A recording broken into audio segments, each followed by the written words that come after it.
Hi there, folks. My name is Emily. And I'm Elt.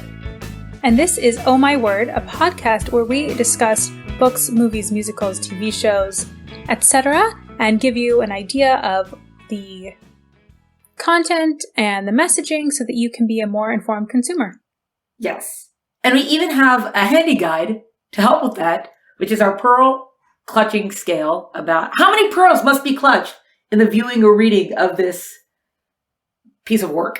What a piece of work. So, pearl scale, 0, language, violence and romance, 0 to 4, 0 being 0, none, which is very good, and 4 being way too much. Way too much. Think twice before engaging or consuming. Right. Because we're trying to promote clean content here. So the less you have, the better. Exactly. And this has nothing to do with the quality of the work, because there could be a lot of very high quality stuff that has some not good stuff in it. So this way you just know, right? A good example is like something from Tarantino, who's considered like it when it comes to screenplays and stuff. And there's a lot of not good language and bloodiness and gore in a Tarantino film. So you could be like, well, I appreciate good stuff, but this might not be for me. That's all. You bring up Tarantino a lot. Are you a fan? I think it's just an easy go-to, and people recognize who he is. So yeah, you have that. Well, you could say, who's another one? Guy Ritchie's another one that I think there's like an F-bomb, and like he uses F-bombs like commas almost in his dialogue. So he's Lock, Stock, and Two Smoking Barrels, or gosh, what's the other one? Well, I mean, he's got a few stuff, but anyway, so that's him. So he's got a very distinct style. And there's usually a lot of fun, but there's also a lot of really bad language. So, gotcha. What are you willing to engage in? Do you need actual dialogue, or are you just willing to, a bunch of F words strung together? So that's actually okay. This is a total side note. Can we sidetrack a little bit? This has nothing to do with today's episode. Everyone talks about The Wire, right? They came out with HBO. Oh, maybe we should actually do an episode on The Wire. I didn't get all the way through The Wire because it's supposed to be one of the most realistic shows about, I guess you could say crime and law and all that sort of stuff. It takes place in Baltimore, right? And it's just supposed to be, I think a lot of people, cops, people in general just say like, this is a very realistic look. No one's entirely perfect in it. Even the cops have their things. So, and you see, it's just a lot of different things. But they have one scene where 2 cops are coming in to look into kind of like a homicide. And the only word they say is the F word. They just say it with different inflections and different like versions of it. And it's an entire like 5-minute scene where there is no dialogue but the F word. So on the one end, you're like, well, that's kind of clever. On the other hand, you're like, come on, people. Come on. This cannot be recommended if this is what you're going to do. And also because it's HBO, right? I think it's HBO. It's HBO, so everything is happening in an HBO. Like, oh, we have a girl there when someone's going to have to take their clothes off. No, for no reason, but because we can, so we'll just do that. So I guess that's kind of what they also sort of do that one scene with the F-bomb, where it's like, well, or the F word, it's just like, well, we can do this, so we'll do it, and just look at how clever we are. At the same time, you're kind of like, man, I'm recommending you to. Yeah. With all that said, thank you for sharing that. That's interesting. It's probably part of the reason I never fully got through the whole. I never got through all of it. Also, there's only so much you can handle with the same cop just cheating on his wife over and over again. You're just like, come on, like figure something else out. Find a new storyline, or just don't do this anymore. I don't want to deal with this. Yeah. Like random scenes. You just have like a random scene of like, also the next cop who's a girl cheating on her girlfriend with a girl. And then apparently we have to see them making out and doing stuff. And it's like, I don't need to see this stuff. Clean this up. But HBO is like, we can show everything. Speaking of things that are shown. This will be our segue. We're going to talk a little bit today. Kind of something new. We haven't done this before. So, because we're always bringing new and innovative stuff to our podcast, obviously. We're just going to look at some of the trends that are occurring in YA, in young adult literature. And it's not specifically like a commentary. Well, I guess it is kind of a commentary, but it's not about it's just an information thing. Like, oh, hey, these are things Right. that we've noticed. When you look at lists of upcoming books and that kind of stuff, there's a lot of common themes going on here.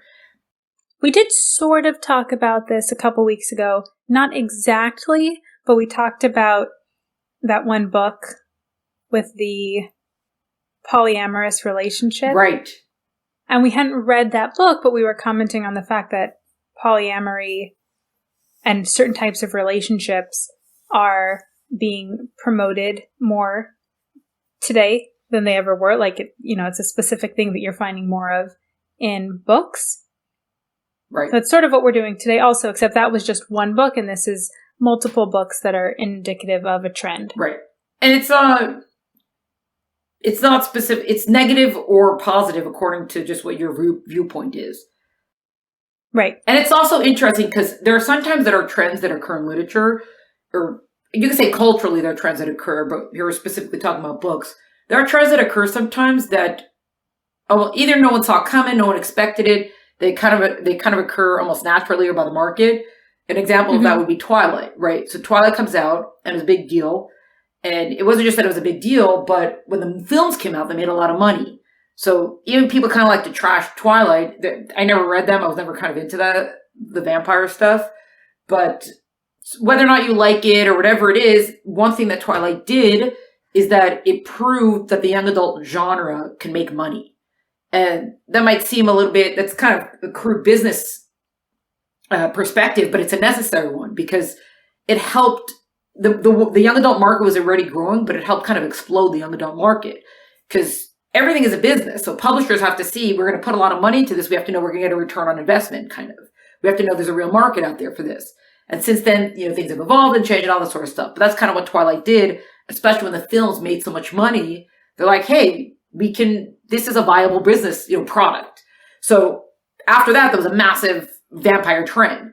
There were already a lot of people writing vampire, and especially people who were writing the supernatural and vampire before Twilight happened are kind of like, we were always here. Like, Twilight was not the first. So they're kind of like that.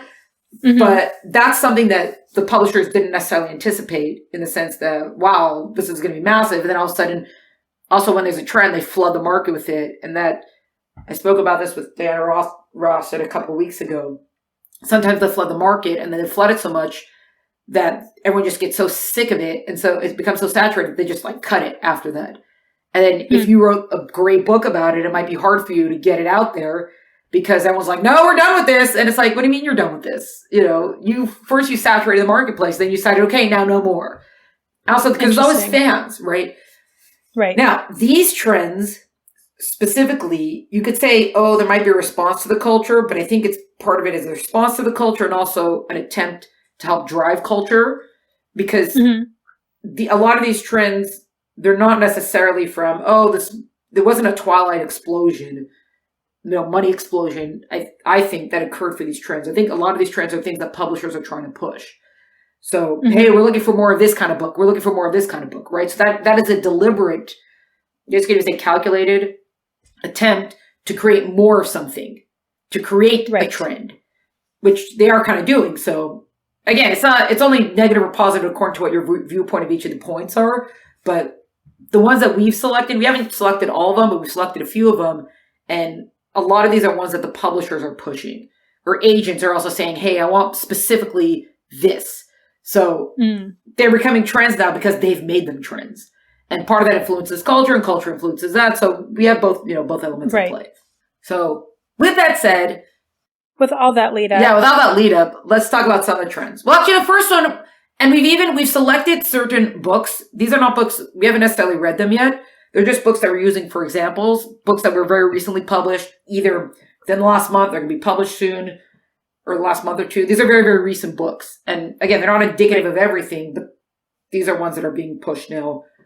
I think they are a good sampling kind of what's out there. So, and for people who need a reminder, Elt is an author in the YA space. So she is very much involved in being aware of what trends are coming up, what are publishers pushing. So this isn't just, we looked online and we saw a bunch of books. Elt knows what she's talking about. I don't know what I'm talking about when it comes to this, but she does. And so that's where this trends trends thing comes from, is that she's in that world, that publishing space, and she sees what people are looking for. Oh, so she can point it out to us. That's so nice. I feel like I only know what I'm talking about on Tuesdays, so lucky for me.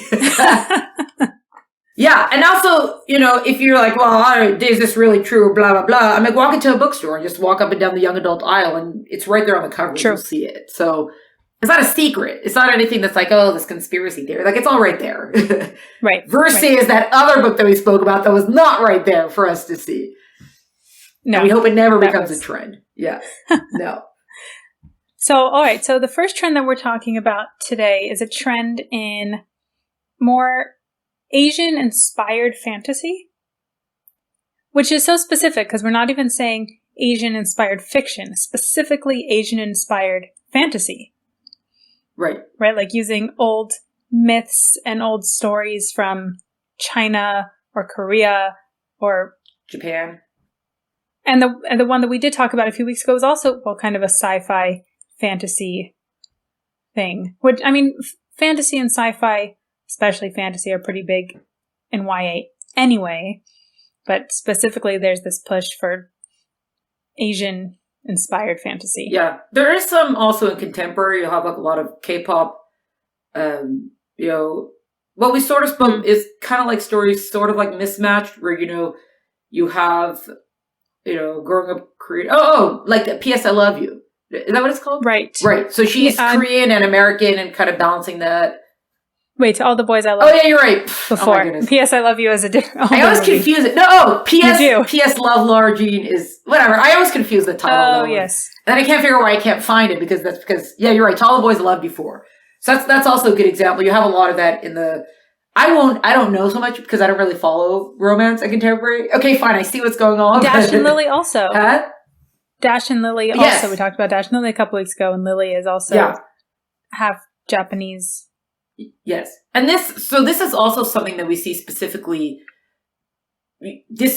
Anything that's being published now was signed probably a year or 2 or 3 ago, right? Signed for publication. These are not books that were... It takes a long time. Publishing takes a long time. It takes at least a year or 2 to get a book out, depending on who you're working with and what the scheduling is. So now you'll have publishers that are signing books for like 18 months from now or something like that. So that means that they're setting the quote unquote the trend. They're setting it now, and that also means agents are kind of also looking for what either to set the trend or to see, well, editors are looking for this, so and I like this kind of stuff, so yeah, I'll be this. So I do remember a couple years ago when I was looking into different agents, they specifically said, we want non-Western. We want non-Western civilization or whatever based stories. And there was a big East push and a big Asian push they were looking for. So interesting. Yeah. I don't know if it was specifically a response. People have been talking recently about violence against Asian Americans or stuff like that. So I don't know if it was specifically a response to that. Or if it was just like, we're done with Western civilization. We want more Eastern regions. So the kind of the good thing of that is that, anything that opens you up to a new culture, which is especially what a book could do, is a good thing. That's what you're supposed to be doing. Right. There is that. And then, and then you're also getting more of the Chinese, Asian authors across China, Korea, Japan, all of them. That whole region, they're looking also to represent more of that. So it could also just be, we want to diversify our list. We want to show you that we have, Chinese, Asian authors. Right. So we have like a few. Interesting. Yeah. So a few examples. You got The Red Palace by June Her. That one's, I think, just came out. That one just came out. You've got Daughter of the Moon Goddess. They kind of put it under young adult, but I think it's also considered regular. I think they made this one a hybrid as young adult and adult. That's by Sulin Tan. You've got A Magic Steeped in Poison, Judy I. Lin. And you also have, this one, A Magic Steeped in Poison. And then what series this is part of? It's part of the Book of Tea #1. So the Book of Tea, either you think, this must be British, or you're like, yes, this is definitely like Asian, right? Because if this was America, it wouldn't be the Book of Tea. It would be like the Book of Beer or whatever. It's fine. They put them also like under historical fiction and stuff like that, or just Asian mythology. It's their kind of retelling. So it is interesting. Again, when it opens you up culturally, and you'll see a lot of the covers are very lots of colors and swirls of colors. Yeah, 3 of these all have pretty bright swirls of color. And in fact, if you look at the one, and then you go, if you're on Goodreads and you look at one of the books, and then you go over to the right where it says readers also enjoyed, they are referencing each other. Right. And it's funny. So Goodreads is a big reader community. People could post their reviews and readers can interact with each other. It's a pretty good place. A lot of people started not liking it because Amazon bought it over. So anything associated with Amazon, they don't like. And also they feel like, ever since Amazon bought it over, their customer service, etc. I still think it's a go-to for most readers because it's already so well established, and there are other places that are trying to set up Goodreads. It has, for the casual reader especially, even as an author on Goodreads, for the basic needs, I feel like it's served well. But if you look up a book on Goodreads, you can look up on the right-hand side where it says genres. And those genres are not just the publisher's genres. Because sometimes when a publisher is going to list genres, they only list a limited amount. And anything associated genre-wise, so the publisher's not going to list them all. So the good thing about Goodreads is that because these are it's like user generated, is if it's not one of the main genres that the publisher has listed, readers tag it according to like the shelves they create. So readers will be like, oh, this has 10 different, this could be associated in 10 different genres kind of. So for example, here I'm looking at Magic Steeped in Poison. So it says genres: fantasy, young adult, fantasy mythology, young adult fantasy, historical fiction, right? Because these are on the subgenres: fiction, literature, Asian literature, historical, fantasy, high fantasy, fantasy magic.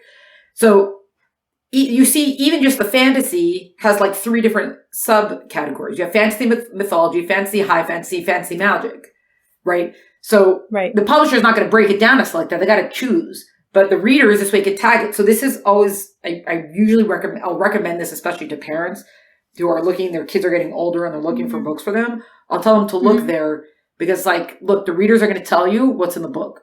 9 times out of 10, sometimes you don't see it. Or it says see top shelves and it's like 200 things are listed and you don't always see it.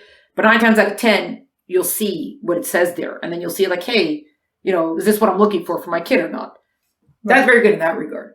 And then we got, just something along the same trend, because we'll do when we're along the same trend, is there's also a big push for Black or African inspired tales. That was actually interesting because a couple of years ago, and we kind of understand where this came from, is there were a lot of articles, there was a lot of talk about we need more representation on covers, right? I don't really like when they talk about, we need more representation. Like, this is not like the UN, representation. Right. But it did make sense when I saw there was this one author was writing about like, my protagonist is Black, but the cover has a white person on it. And you're like, well, that doesn't make sense. Why would you do that? And it's also just silly because it's like, you think a Black person on the cover is not going to sell? Like, what was the industry thinking? Why would it not sell? Make a beautiful cover. It's going to sell. It doesn't matter what color the person is. And so that was also a big push to try to get more, we'll see with the Asians, but Black, Asian, Hispanic, everything. They were trying to push to get, to have a more multicolored hued on the covers. And that kind of makes sense. That's, again, the protagonist should match, like the cover. It's just... Right. That just makes sense. Yeah.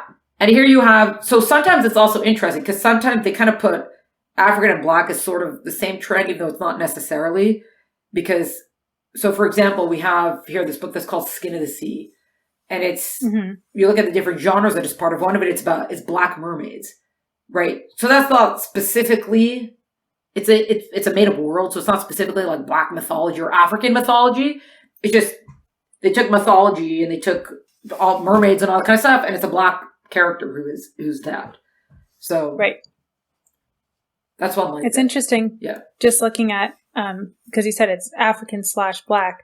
2 of the authors of the books we're talking about are actually from Africa. One from Sierra Leone and one originally from Nigeria. And then the other 2 are, one I think is born in LA, and the other, looks like she might be English, but of Nigerian and English descent. So it is a little bit of a mix of actually having been born and lived in Africa, and then just black. Let's see. So that one's Skin of the Sea. That's some Tasha Bowen. You've got Blood Scion. Deborah. There's so many. We should talk about that, which we haven't, but there's so many young adult novels with blood in the title. Haha. Yeah, that's it. We should maybe look at that one time. Right, Blood Air is the only one that's coming to mind right now, but I know. Well, we just did. Blood. Yeah, Blood Sign. We just did. Right. The Red Palace. The red is indicative of blood, though. So does that count? It's close. And then there's Blood and there's multiple. It's interesting. Yeah, now we're actually gonna have to look for it because now that you said that, it's obviously. I know. Yeah, and it's funny how sometimes it seems like certain titles all sound very similar to each other. There is sometimes, I don't know, I guess certain things just have a sort of ring to it that they become titles. Actually say the one good thing is that, especially here, we're looking at some of these Black and African ones, the covers are pretty distinct. Sometimes, again, when they're creating a trend and they're flooding the marketplace, a lot of times it's like, and this is the one I always go back to, is right now World War II historical fiction that's what's saturating the marketplace, and all those covers are very similar looking. It's usually the back of a woman, or two women and a child, and they just put them in a new setting. This one's in a bookshop, this one's on a street, this one's in a field, and it's literally, they're all, not literally, but they seem very interchangeable. At least these, now, maybe when you look at enough of them, then you're going to start seeing certain cover trends, but as far as similarities, but right now these are all looking pretty distinct, which is also good, because, don't make them, covers are so important. So it's good to really emphasize making beautiful covers. Right. Anyway, so what's this one? Oh, we have, the Gilded Ones, Namina Forna. Mm-hmm. Oh, here, no. Okay, so this one we could end off with, because this one's we'll do to the next set of trends that we'll speak about in next episode. So stay tuned. Here we have a book called The Kindred by Alicia Dow. This one's romance, sci-fi, young adult fantasy, LGBT queer. Apparently space. So I don't know why space is not the same as science, but I guess it doesn't have to be the same as sci-fi. You'd think it'd be a subgenre though, instead of its own thing, but it does seem to be its own thing, which is interesting. Yeah, well, that's also, again, because the readers, you could create any kind of title for your list. So, and then you can use that, or you could create your own.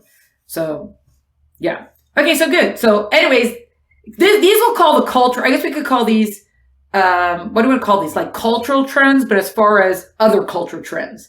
As in trends of bringing other cultures into literature. Oh, right. That's our first set. And then we'll see. There's more. Yes. There's more to talk about. Oh, yes. There's so much more. Hooray! But yeah, it's just interesting to be aware of, what's new, what's happening. And I think for those of us who aren't in the publishing world, what you shared, that it takes, let's say 1 to 2 years for a book to get out there, meaning that most of these books were actually starting the publishing process a year ago, is interesting to think about how some trends are, like some things might be leading the way and some things might be a reaction too, just depending upon the timing, because it takes a lot of time. Because for those of us who haven't written books, we don't know what that process looks like. So it helps to put it in a little bit of context. So thank you for, we found something that you really, really know what you're talking about. Well, okay. We're kind of getting a little bit long here, but just think about it like this. Like, why are the trends or all that kind of stuff so important? Because talking about things, putting in print, it normalizes it opens up conversations about it, and all this sort of stuff. So sometimes it's just, let's all just go on an adventure, that's it. And sometimes there's supposed to be some literary thing about grief or loss or, or courage or any of those sort of things. And sometimes it is because we're trying to respond either to what's going on in politics or in the culture or things like that. So if they're responding, let's say, to an anti-something sentiment, they'll be like, we're going to bring more of that into literature. People read more about that, and then they'll sympathize and they'll empathize, right? People who read fiction are usually have higher levels of sympathy or empathy, often. So that's there is an intention here in all this, and not just like, well, this will sell in the marketplace. Anyways, this is part 1. We'll do a part 2. We should do a part 2 of this. Let's do it. Thank you so much for listening, folks, and we'll catch you next time. Cheers, peoples! We hope you enjoyed this week's episode of Oh My Word podcast. Make sure you subscribe so you always get the latest episode, and please leave us a rating and a review. And please share the show with your friends. Also, follow us on Instagram at Oh My Word Podcast. There we post episode updates, our ratings for each book, and also our personal reading recommendations. Music for the show is by Tim Burke. Editor is Emily Yaffe. We'll see you next week.